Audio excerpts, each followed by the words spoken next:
A paz do Senhor para os irmãos, graças a Deus, nós estamos na presença do Senhor mais uma vez, para poder transmitir aqui a palavra de Deus nesse domingo de Páscoa. Nós estamos felizes por essa oportunidade que Deus tem nos concedido e temos usado o recurso aí da internet, do Facebook da igreja, para poder levar a você a palavra de Deus.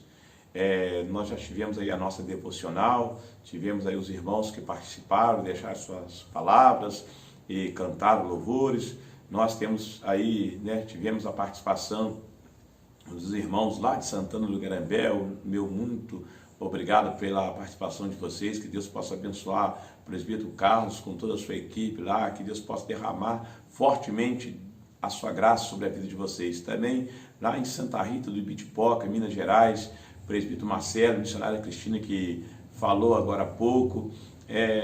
Nós queremos te agradecer pela a união de vocês, pela participação de vocês. Também o presbítero Leandro, com a missionária Adriana, que tem nos ajudado muito. Que Deus possa abençoar todos vocês da congregação, todos os irmãos que têm nos assistido. E a nossa congregação aqui do Açude 4, também nós agradecemos pelo apoio que os irmãos têm dado, e também a nossa igreja sede aqui do Açude 1, toda a liderança, todo o corpo ministerial. Que Deus possa estar abençoando vocês grandemente, que vocês possam continuar firmes, sempre abundante na obra do Senhor, sabendo que a recompensa, ela não é aqui, nós temos a recompensa no céu. Graças a Deus, nós estamos felizes com a vida de cada um de vocês. Eu estou fazendo todo o esforço possível para poder trazer sempre aqui da parte de Deus uma palavra para os vossos corações e para que nós não fiquemos dispersos durante esses dias. A igreja somos nós, e nós, aonde estivermos, somos um verdadeiro adorador e temos aqui para adorar a Deus. Eu gostaria nesta noite, não vou esticar muito, vai ser rápido a mensagem que Deus colocou no meu coração a respeito do verdadeiro significado da Páscoa para nós hoje. Eu vou deixar um texto da palavra de Deus, eu quero que você medita comigo, quero que você ore, para que você possa pedir que o Espírito Santo continue falando no vosso coração nesta noite. Nós estamos felizes por isso. Eu vou pedir algo aqui, não para engrandecer a denominação congregacional do Açude, não para poder engrandecer a pessoa do pastor Júlio Sérgio e família, não. Mas se você puder, compartilha essa mensagem, compartilhe esse culto, para que possa atingir mais pessoas que não tiveram oportunidade de assistir ao vivo. Isso é para a honra e glória do nome do Senhor. Vamos para a palavra de Deus. Eu gostaria que você abrisse as suas Bíblias do Evangelho segundo escreveu João, capítulo 1, verso de número 29 em diante. Evangelho segundo escreveu João, capítulo 1, verso 29 em diante. Eu gostaria que você abrisse a sua Bíblia aí comigo. Eu vou dar um tempo aí para que você abra a sua Bíblia, para que você possa acompanhar comigo. O Evangelho de São João, capítulo 1, versículo 29. Enquanto você vai abrindo aí a palavra de Deus, a sua Bíblia, eu quero mais uma vez pedir aos irmãos que estejam orando pelo nosso país, pelas nossas autoridades, para que eles possam fazer o melhor por nós e que nós possamos acatar suas ordens e orar para que a pandemia passe o mais rápido possível, para que nós possamos voltar para os nossos tempos, para nós interagir com os irmãos. Eu tenho certeza que quando voltarmos, o pastor, reverendo Luciano, vai fazer um grande culto no centro de convenções para todas as unidades congregacionais, e nós vamos fazer também aqui na igreja do Açude, uma grande festa para o louvor do nome do Senhor Jesus. Enquanto você está procurando, eu quero deixar aqui um lembrete, só para você ter isso no seu coração. Não estamos sendo perseguidos por autoridades, estamos apenas acatando ordem para o nosso próprio bem-estar. Amém? Acharam aí? João capítulo 1, versículo 29 e diante. Diz assim, o título diz assim, o Cordeiro de Deus. O Cordeiro de Deus. Diz assim o texto, no dia seguinte, vendo que Jesus vinha à sua direção, João disse, eis o Cordeiro de Deus que tira o pecado do mundo. Este é aquele a qual eu falei, quando disse, Depois de mim vem um homem que é mais importante do que eu, ou mais poderoso do que eu, porque já existia antes de mim. Eu mesmo não conhecia, mas vim batizando com água, a fim que esse fosse manifestado a Israel. E João testemunhou dizendo: vi o Espírito descer do céu como pomba e pousar sobre ele. Eu não conhecia aquele, porém, que me enviou a batizar com água, e me disse: aquele sobre quem você viu descer e pousar o Espírito Santo, esse é o que batiza com o Espírito Santo. Pois eu mesmo vi e dou testemunho que ele é o Filho de Deus. Feche os seus olhos, vamos falar com o Senhor esta noite. Amantíssimo Deus e eterno Pai, eu te glorifico a ti, Senhor, por essa oportunidade que tu me dá de poder anunciar e ministrar a tua palavra. Meu Deus amado, eu me encontro feliz, porque eu estou só diante, Senhor, dessa câmera. Não tem aqui pessoas me vendo literalmente, mas para mim é como se eu estivesse num grande congresso, se eu estivesse pregando apenas para uma pessoa. Não importa a ocasião, eu acredito, Senhor, que Tu és o Deus que pode usar a minha boca para falar aos corações. Meu Deus amado, então me cobre com Tua graça, perdoa os meus pecados, unge os meus lábios, purifica os meus lábios, como nós aprendemos de manhã, que os nossos lábios precisam ser santificados, purificados. Senhor, repreende toda invertida do adversário contra nossas vidas, para que possamos, ó Deus amado, estar pronto a Te ouvir, a falar da Tua palavra. Senhor, aonde estiver um irmão assistindo, meu Deus amado, aonde tiver uma pessoa que vai assistir depois essa pregação, que ela possa ser atingida pelo Teu Espírito, seja lá em Minas, em Bitipoca, Garambel, Bom Jardim, seja, Senhor, na cidade de Ubá, Senhor, aonde tem as pessoas nos assistindo, ó Deus, que a Tua palavra possa ultrapassar as fronteiras e chegar, meu Deus amado, aos corações das pessoas. Meu Deus amado, abençoa aqui a congregação do Açude 4, que está atenta, ouvindo a Tua palavra. Abençoa a igreja aqui do Açude 1, toda a liderança, corpo ministerial. Abençoa, Senhor, a minha família. Abençoa a minha vida e revela para mim a Tua palavra nesta noite, no nome de Jesus. Amém. Graças a Deus. Se você está de pé, você se assente. Se você está sentado, continue. A forma que você tiver, eu só peço que você preste atenção o que Deus tem para nós nesta noite. Aleluia. Vamos começar lembrando o dia de hoje. Páscoa, o primeiro dia da semana, aonde nós, ou a igreja, ela faz menção da Páscoa. Eu conversava hoje, mais cedo, com um irmão, e é triste falar isso, mas é uma realidade. 60% dos que diz cristão não tem noção do que se trata a Páscoa de fato. Mas é incumbência nossa ministrar a palavra de Deus, ensinando o que realmente significa a Páscoa. Vamos recapitular a história dos hebreus. Para a gente poder entender o que realmente a Páscoa significa, nós temos que voltar à história dos hebreus. Por isso, irmãos, que é importante que você leia a palavra de Deus. Comece a ler a partir do Gênesis. Vai anotando aquilo que você não entende. Vai examinando as escrituras, que você vai ter noção do que nós vivemos no dia de hoje. Então vamos recapitular a história dos hebreus. Eu sempre falo isso lá na igreja, mas eu quero relembrar com vocês. A Bíblia diz que Deus criou Deus criou Adão e Eva. Você conhece a história. Esse homem pecou, transgrediu os mandamentos de Deus, e a Bíblia diz que foram destituídos da glória de Deus, ou seja, eles perderam o direito da glória de Deus. Esse homem pecou, nasceram-se 2 filhos, Caim e Abel.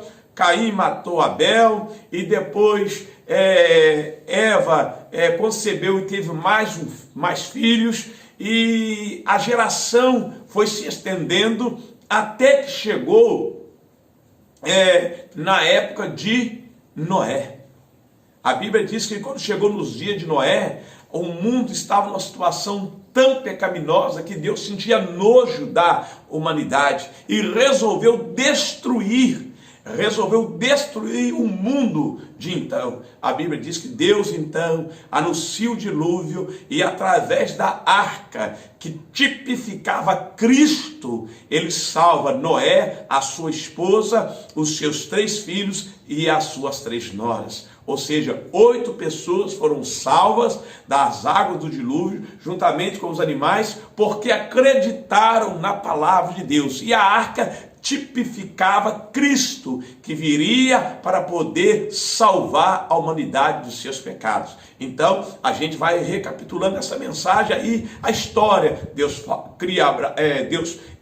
cria o homem, Adão e Eva, eles transgridem as ordens de Deus, e depois Deus resolve destruir o mundo com água, conserva intacto, livre Noé, a sua esposa e seus 3 filhos, suas 3 noras, e a partir daí Deus começa uma nova etapa na história da raça humana. A Bíblia diz que os filhos de Noé tiveram filhos e começou uma nova geração, uma nova etapa da raça humana. E a Bíblia diz que esse homem voltou de novo a se corromper contra Deus, chegaram até fazer uma torre para poder ficar apenas num lugar e pensavam assim: se caso Deus mandar de novo um dilúvio, nós vamos subir os lugares mais altos dessa torre e não vamos mais morrer afogados. Era a ideia do homem, mas Deus interferiu,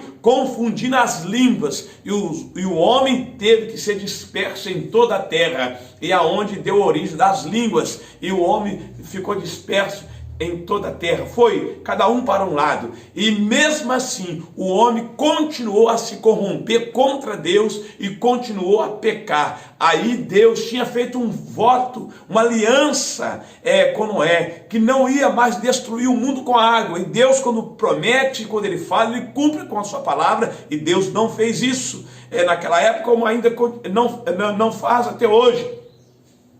E Deus então precisava salvar o homem.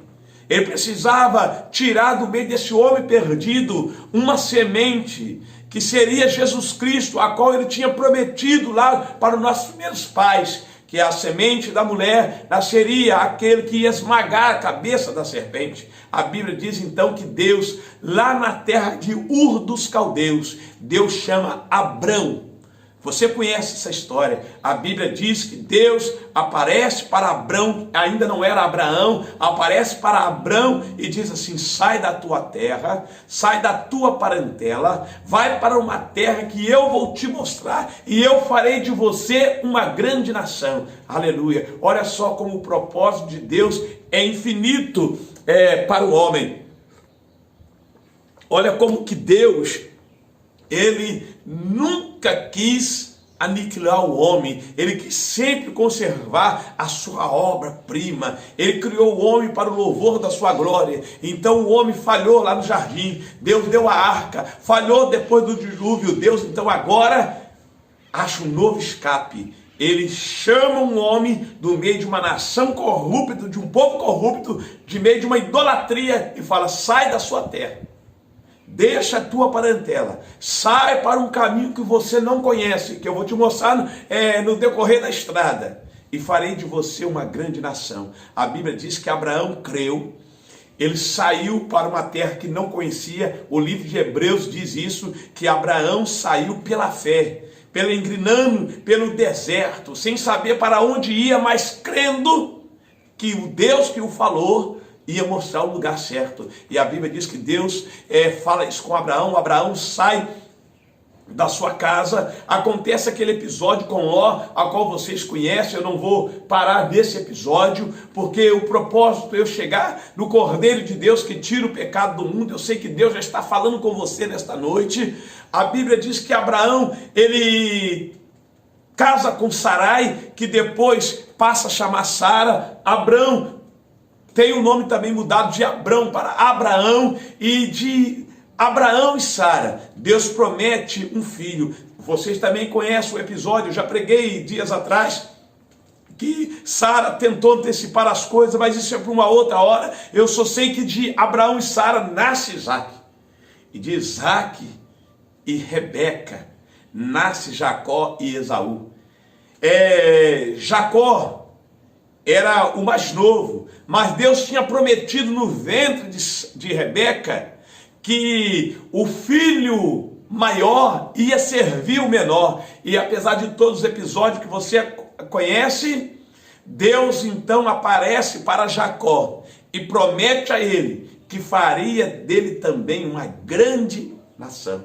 Quando Jacó foge para a casa do seu tio Labão, para fugir da ira do seu irmão, no caminho Deus aparece a ele e fala: Jacó, não tema Jacó, porque eu farei de você uma grande nação. Jacó estava fugindo do seu irmão, com medo de ser morto, mas Deus então aparece para Jacó e fala para Jacó: eu farei de você uma grande nação. E de Jacó nasce, ele casa com as suas mulheres, ele teve 2 mulheres e 2 concubinas. Dessas 4 mulheres, nascem 12 filhos e uma filha.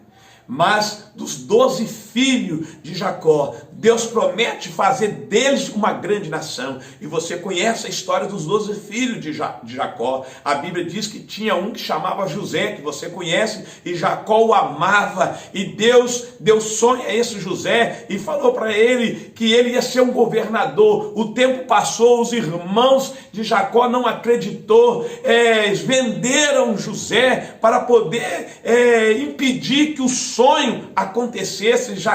José foi vendido para os ismaelitas. Os ismaelitas venderam José para o Egito, e José foi parar na casa do eunuco de Faraó, um general de Faraó, e foi colocado como escravo. E você conhece a história. Enquanto José estava vendido como escravo lá no Egito, enquanto ele estava sofrendo as dores da prisão no Egito, os seus irmãos continuavam na terra de Canaã, aonde Jacó tinha chegado e tinha armado ali as suas tendas. Só que Deus tinha falado para Faraó que ia mandar fome na terra, e mandou fome na terra e atingiu todo mundo, e atingiu a terra de Canaã. Olha o propósito de Deus na nossa vida.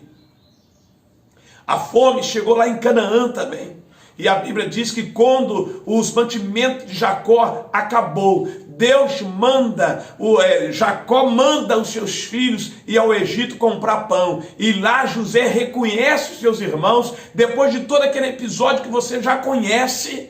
A Bíblia diz que Jacó fala com seus irmãos: olha, eu vou mandar uma comitiva aqui do Egito, carros e carruagem, vai buscar suas mulheres, seus meninos e o nosso pai. Vocês vão habitar aqui na terra do Egito comigo. Eu vou sustentar vocês com pão. E a Bíblia diz que os 12 filhos de Jacó, com as suas mulheres, os seus filhos e Jacó, totalizando 70 pessoas, entraram para o Egito através de José. José abriu as portas do Egito. O Faraó falou para José: escolhe a melhor terra que tem no Egito e coloca os filhos de Israel lá. E a Bíblia diz que os filhos de Israel habitaram na terra de Gósen e ficaram ali por muito tempo, e foram alimentados durante aquele período de fome, e não morreram de fome. Você sabe por que não morreram? Porque o Deus que promete, ele cumpre. Deus falou para Abraão que a sua descendência seria uma nação grande, não poderia morrer de fome em Canaã. Deus então usa a prisão de José para poder sustentar a família de Jacó. Às vezes você está passando por alguma coisa, Deus usa o seu sofrimento, mas lá na frente vai cumprir aquilo que eu preguei dias atrás. O choro pode durar uma noite, mas a alegria, ela vem pelo amanhã. Aleluia, louvado seja o nome do Senhor. Tem sentido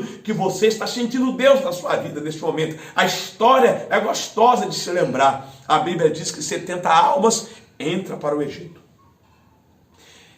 Há quem diz, não é uma verdade absoluta do pastor Júlio, que antes do povo de Israel entrar no Egito muito remoto, muito antigo, o Egito já tinha dado guarita a um outro povo dentro dos seus territórios.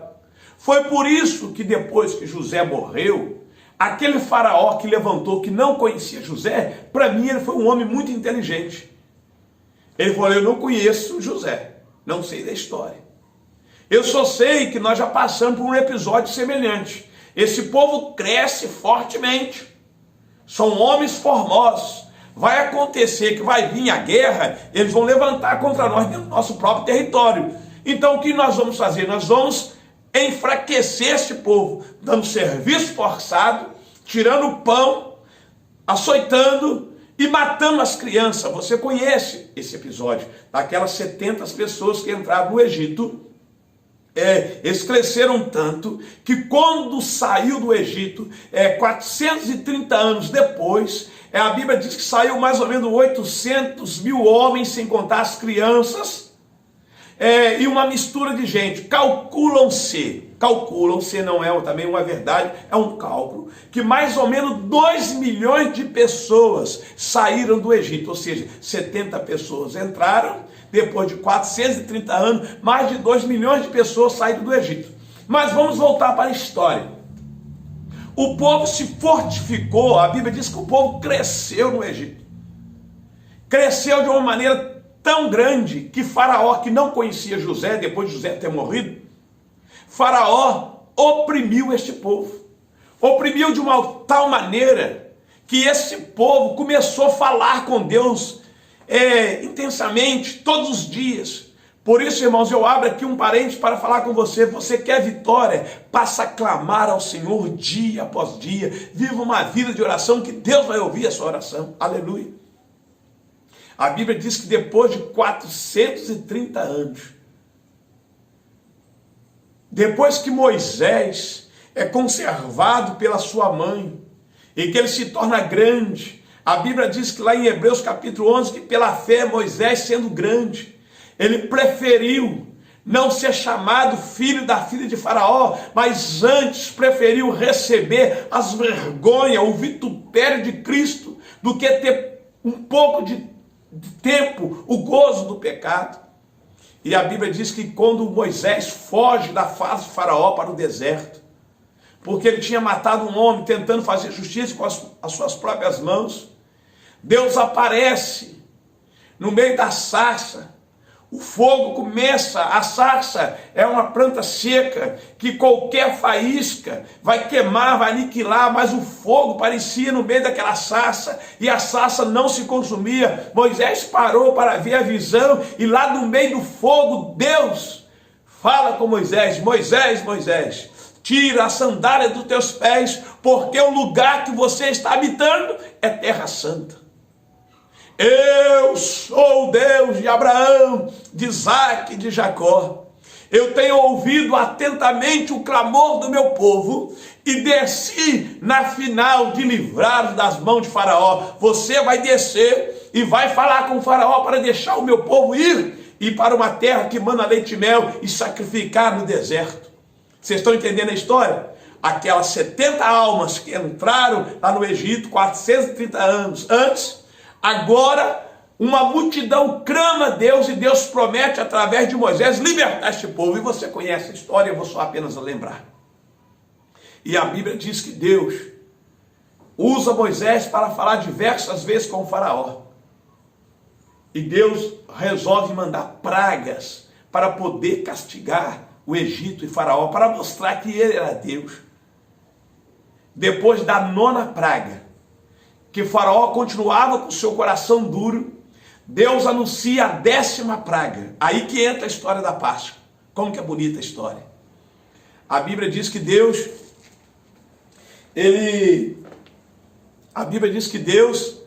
ele fala para Moisés: olha só, eu vou ferir o Egito com a 10ª praga. Eu vou matar todos os primogênitos, desde o filho do rei ao filho do escravo, desde o filho do ministro também ao filhote mais velho de cada animal. Eu vou passar a meia-noite com o anjo destruidor e vou ferir o Egito, mas eu quero fazer uma aliança com vocês, hebreus. Vocês vão matar um cordeiro, olha o cordeiro, um cordeiro de 1 ano, sem defeito, um cordeiro macho de 1 ano. E vocês vão assar esse cordeiro, e com o sangue desse cordeiro vocês vão colocar numa vasilha. E vocês vão pegar o sangue desse cordeiro com ervas, como se fosse um pincel, e vão passar nas ombreiras da porta, ou seja, no portal da porta, e vão pintar de sangue. Vocês também vão fazer pão sem fermento, e vão também comer ervas amargosas. E há de ser que à meia-noite, quando eu passar com o anjo destruidor, a casa que tiver com sangue pintado nas portas, eu vou passar por cima, e o anjo destruidor não vai destruir. Aí que deriva a palavra Páscoa, que deriva de uma palavra hebraica, que significa passar por cima. Então a palavra Páscoa é passar por cima. Deus ia passar por cima da casa que tinha um sangue pintado com o sangue do cordeiro, e o anjo destruidor não ia destruir aquela casa. O cordeiro tipificava Cristo, o Cordeiro de Deus que tira o pecado do mundo, o qual João falou aqui para nós em João capítulo 1, versículo 29. Eis aí o Cordeiro de Deus que tira o pecado do mundo. A erva amargosa era para os egípcios lembrar do tempo de aflição que passaram, da servidão ali no Egito. E o pão sem fermento era que o povo tinha que entender que não dava tempo de esperar o fermento crescer a massa, tinha que comer sem fermento, comer rápido, porque Deus ia fazer a justiça no Egito rápido, e o povo precisaria sair com pressa, não dava tempo para o povo esperar o fermento fazer crescer a massa. Então a palavra Páscoa é uma palavra hebraica que significa passar por cima. Através do sangue do cordeiro, Deus passou por cima, e a Bíblia diz que houve morte no Egito, mas na casa dos hebreus não houve morte. Não vou entrar nesse detalhe. Se caso algum hebreu não passou o sangue do cordeiro das ombreiras da porta, com certeza o seu primogênito morreu. Mas não vou entrar nesse detalhe hoje. Vou pesquisar e trago uma resposta um dia para os irmãos. Mas vamos continuar para a mensagem. Então você entendeu como começou a Páscoa? A Páscoa começou no dia em que Deus libertou os hebreus do Egito. E Deus falou com Moisés: isso será por um estatuto perpétuo. Todo ano vocês vão comemorar a Páscoa, vocês vão lembrar o livramento que Deus deu para vocês lá do Egito. Se você entender a história de Israel, todos os anos o povo comemorava essa festa. Chegou na época dos reis maus, eles se esqueceram da Páscoa. Eu sempre prego isso lá no açude. Vocês lembram quando eu ministro sobre o rei Jeú? A Bíblia diz que quando Jeú começou a reinar, ele foi colocado no reino com 8 anos, com 16 anos de idade, ele começou de fato a governar o país, e ele mandou fazer uma reforma no templo. A primeira coisa que ele mandou o povo fazer de novo foi celebrar a Páscoa, porque já tinha caído no esquecimento. Na época de Neemias e Esdras também foi a mesma coisa. O povo celebrou a Páscoa porque caía no esquecimento. Na realidade, era um estatuto perpétuo. Então você, nessa mensagem, aprendeu neste momento que a Páscoa é isso aí. Ela começou lá no Egito, quando Deus libertou os hebreus das garras de Faraó. Os judeus, até hoje, continuam celebrando a Páscoa de uma maneira um pouco diferente. Os judeus que não converteram ao cristianismo, que continuam no judaísmo, continuam comemorando a Páscoa com o mesmo significado do Antigo Testamento e com pouca diferença, mas continuam guardando esse estatuto. Então nós aprendemos que a Páscoa é isso aí. Agora vamos rapidamente... por que existe o ovo da Páscoa, porque existe o coelhinho, porque existe o chocolate. Deixa eu abrir aqui um parênteses para você. Não deixa de dar uma caixa de bombom para sua esposa, para sua namorada, para o seu filho. Não deixe o seu filho sem comer um chocolate nessa época, porque ele pode passar mal, ele não vai entender. Você não pode simplesmente dar um ovo da Páscoa e não explicar para o seu filho o verdadeiro significado da Páscoa. Conta-se uma lenda que uma mulher não tinha muito recurso, então na época da Páscoa ela pintava ovos de galinha mesmo, da cor marrom, e dava para os seus filhos, imitando o chocolate. Os seus filhos ficavam satisfeitos com aquele presente. É uma lenda, e a partir daí então teve essa ideia que os ovos eram de chocolate. E também conta-se uma história que exatamente aonde tinha bastante ovos em um celeiro, passou um coelho correndo, e exatamente aonde essa mulher tinha pintado esses ovos de galinha da cor marrom. Então deu a ideia que foi o coelho que trouxe esses ovos. Então começou a ter essa tradição do coelho da Páscoa. E também o coelho, por ser um animal fértil, ele dá a ideia de prosperidade. Então teve essa ideia, mas biblicamente o coelho e o ovo da Páscoa não tem nada a ver uma coisa com a outra. Eu digo a verdade, você não pode deixar de dar para a criança, que só nessa época os mercados vendem ovos de Páscoa. Você vai ser ignorante, uma criança vai passar mal, mas sempre explicando o verdadeiro significado da Páscoa.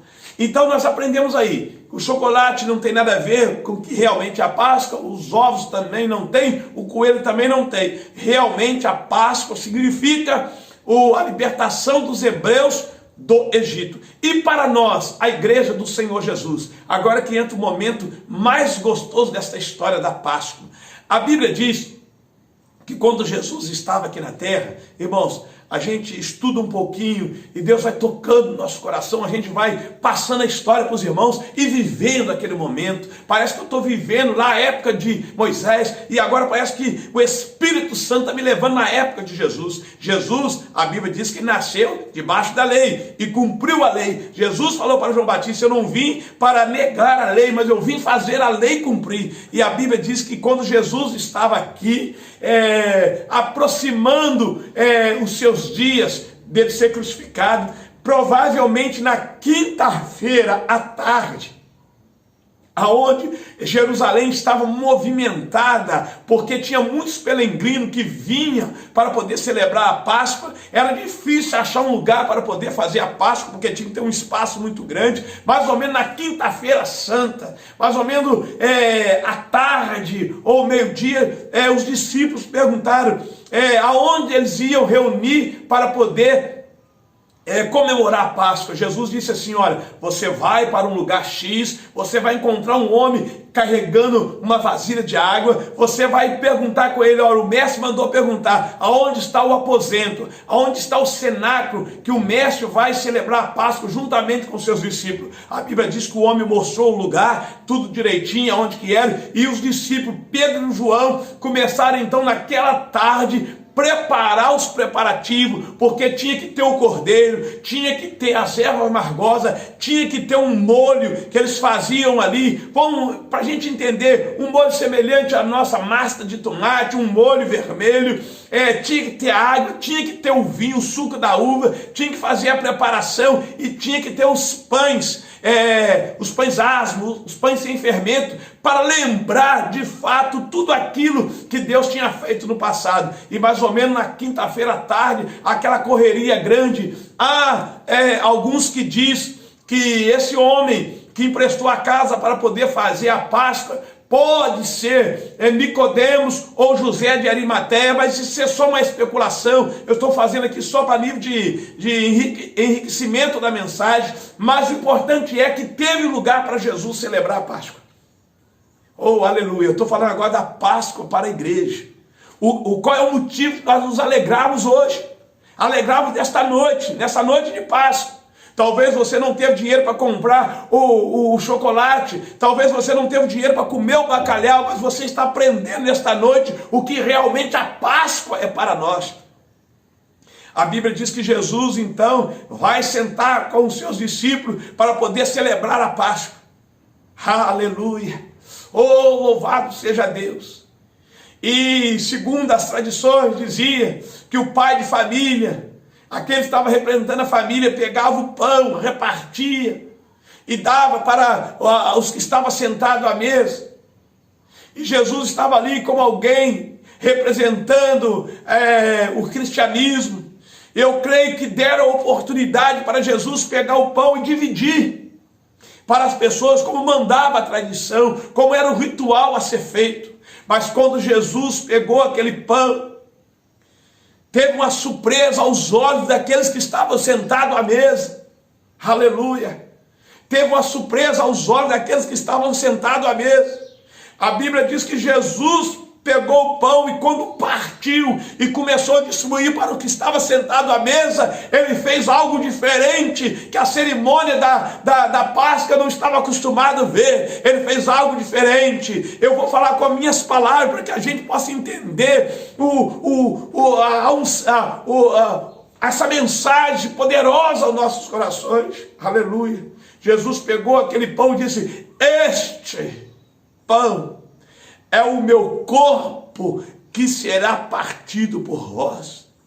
Todas as vezes que comer desse pão, vocês vão fazer não mais em memória ao cordeiro que foi morto no Egito, mas a mim, o verdadeiro cordeiro de Deus imaculado, que João falou, que tira o pecado do mundo.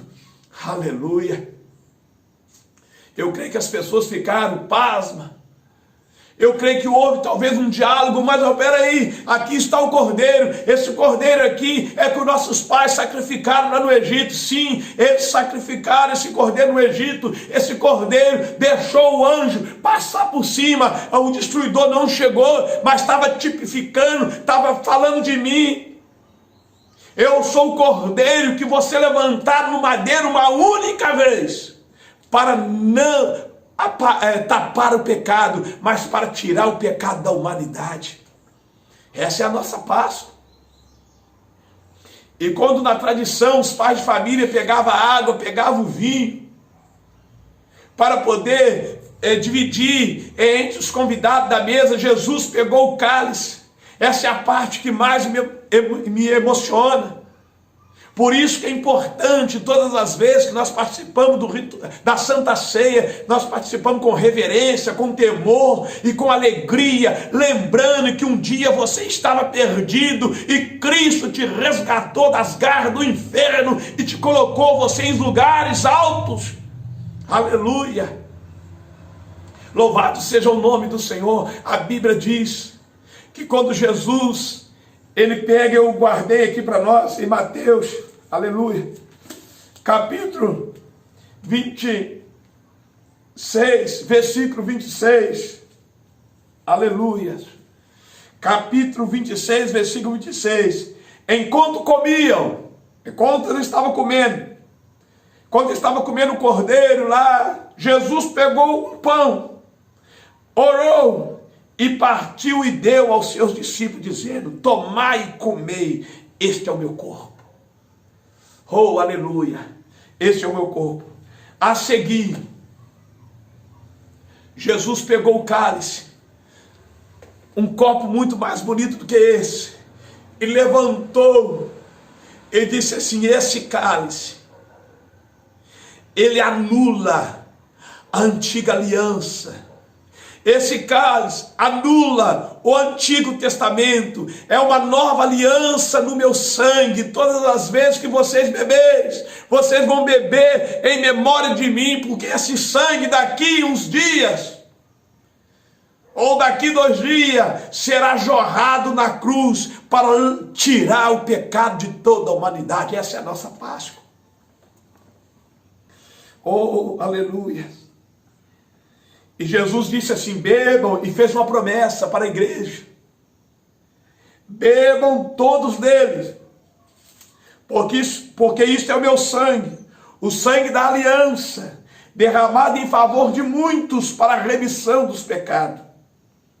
E digo a vocês que desta hora em diante nunca mais beberei deste fruto da videira comigo, até aquele dia em que beberei com vocês o vinho novo no reino do meu Pai. Deus fez uma promessa para a igreja. Nós continuamos celebrando a Santa Ceia. Nós continuamos todo mês comemorando a Santa Ceia, lembrando da morte de Cristo, mas vai chegar um dia que a Bíblia diz que a igreja triunfante será tirada dessa terra e vai cear nas bordas do Cordeiro.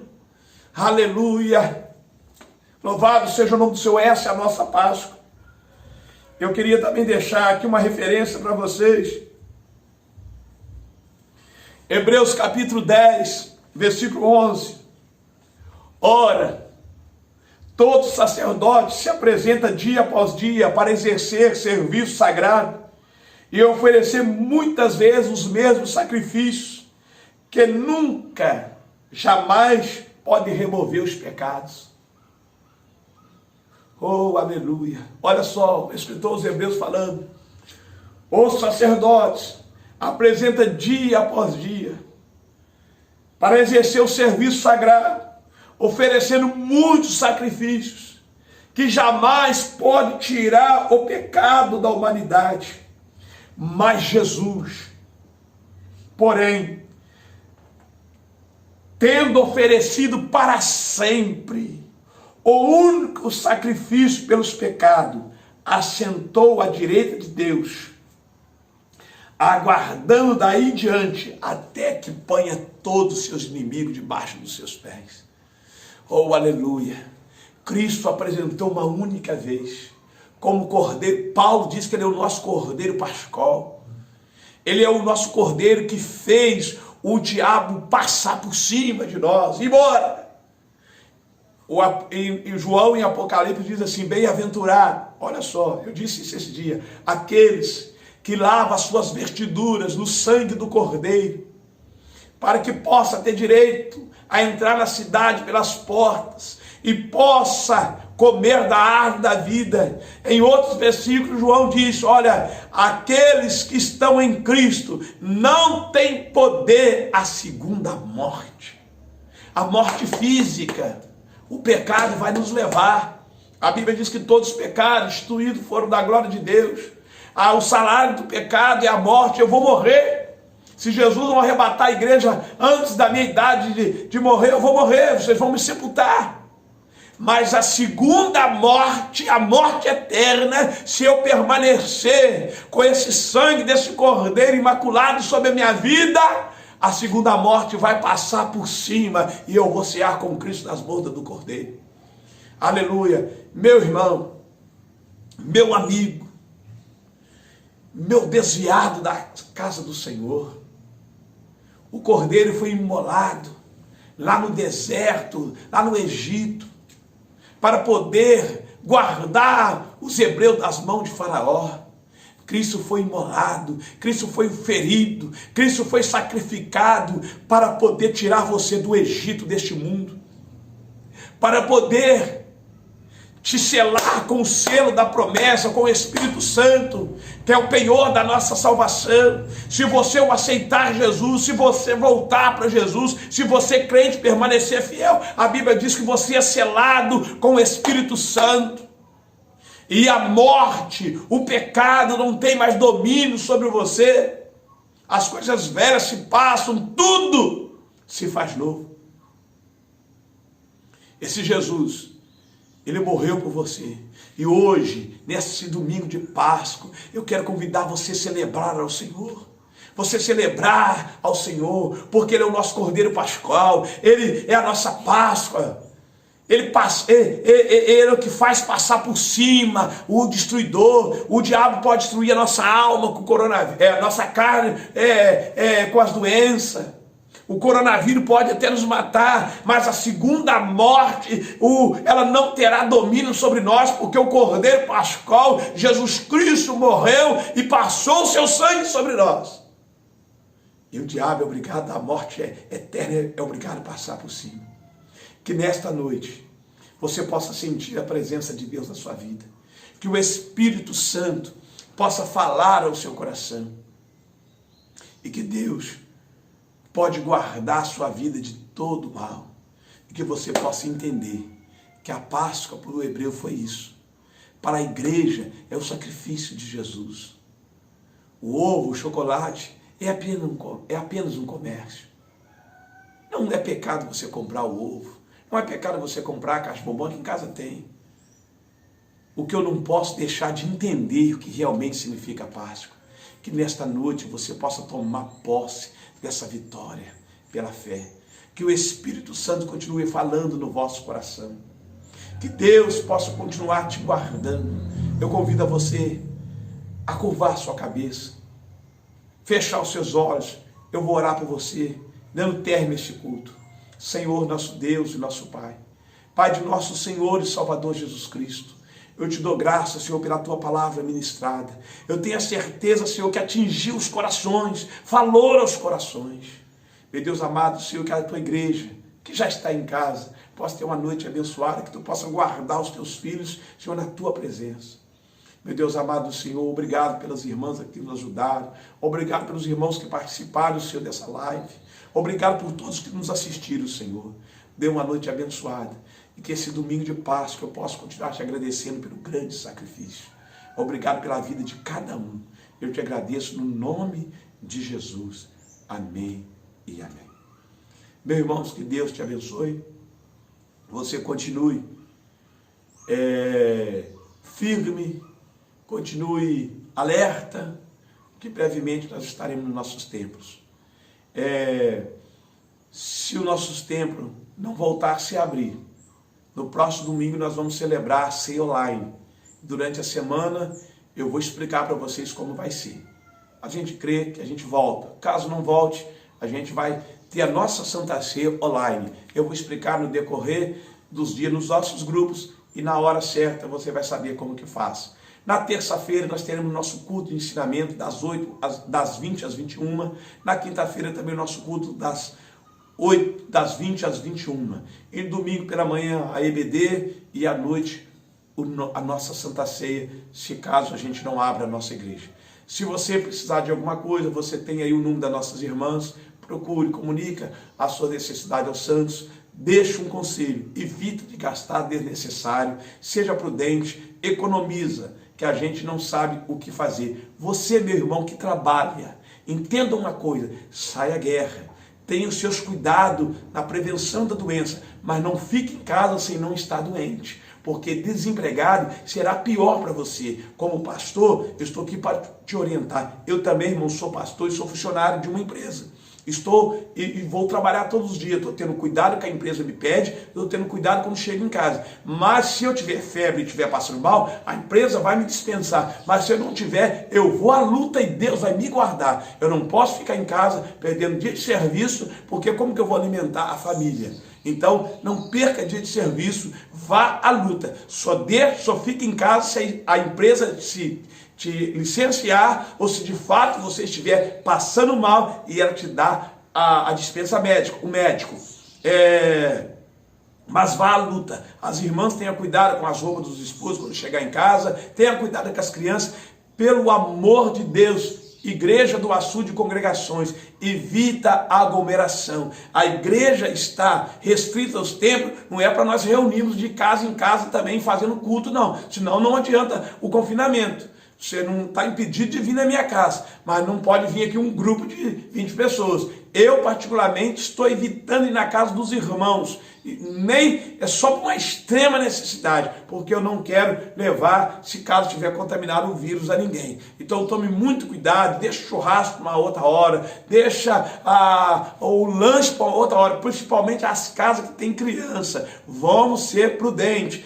Faça o que vocês quiserem, mas eu estou dando aqui o meu conselho pastoral. Se alguém ligar para vocês e dizer, olha fulano, eu estou indo na sua casa, eu, meu pai, minha mãe, meus irmãos, olha irmão, vamos esperar passar a quarentena, depois vocês vêm. Então irmãos, é um conselho pastoral que eu tenho que fazer. Tome muito cuidado. Irmãos de congregações, dirigentes, não abra o templo sem um aviso da minha parte. só para uma extrema necessidade. E mesmo assim, com um número muito limitado de pessoas, só uma extrema necessidade. Porque, irmãos, nós não queremos estar contra a lei e também queremos obedecer à direção da nossa igreja também. Vamos ter muito cuidado. Deus abençoe a cada um de vocês. Curva a sua cabeça, estende as suas mãos e receba aí a bênção apostólica. Que a graça do nosso Senhor Jesus, o amor de Deus e as consolações do Espírito Santo seja com a igreja desde agora para sempre. Amém. Aquela famosa salva de palmas para Jesus. Nosso muito obrigado a todos os irmãos. Vão na paz do Senhor, todos nos assistindo nesse Brasil inteiro. Paz do Senhor a todos, em nome de Jesus. Muito obrigado por tudo. Amém, amém e amém. Graças a Deus. Deus abençoe.